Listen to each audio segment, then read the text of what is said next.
हम जब नेताओं के बारे के इंटरव्यू करते हैं और उनके बारे में रिसर्च करते हैं तो अमूमन कई कतरने, कई लोग मिल जाते हैं और कई सिरे मिल जाते हैं।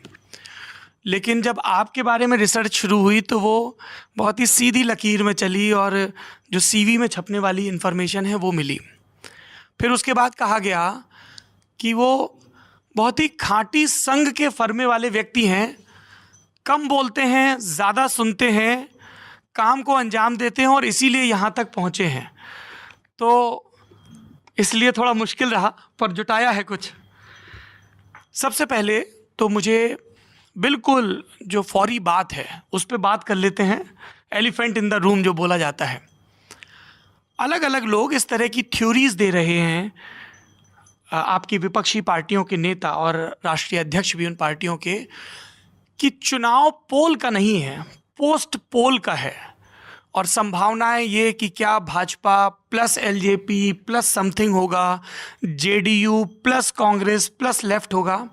इस तरह की जो चुनावी समीकरण बताने वाले लोग हैं उस पर आपकी भाजपा की तरफ से क्या टिप्पणी रहती है? क्या पोस्ट पोल सिनेरियो यही रहेगा गठबंधन का जो अभी है, या कुछ बदलाव की गुंजाइश है? चुनाव के बाद परिणाम स्पष्ट रहने वाला है। बीजेपी जेडीयू के गठबंधन को 3/4 सीटें मिलने वाली हैं और बाकी सब ख्याली पुलाव है। इसी तरह के दावे भारतीय जनता पार्टी 2015 में भी कर रही थी। क्या कमी रही पिछली बार? 2015 और इस चुनाव में बड़ा अंतर है।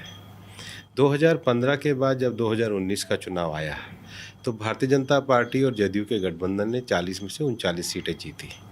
उससे पहले भी 2005 और 2010 में जब दोनों दल मिलकर लड़े थे तो उन्होंने यही इतिहास दोहराया था और उसी विषय को आगे बढ़ाने के लिए चुनाव है। भूपेन जी, मेरा सवाल अभी भी वहीं ठिठका खड़ा है। 2015 में भाजपा क्यों हारी? भाजपा तो आत्ममंथन वाली पार्टी है ना, तो आत्ममंथन हुआ होगा, क्या वजह रही?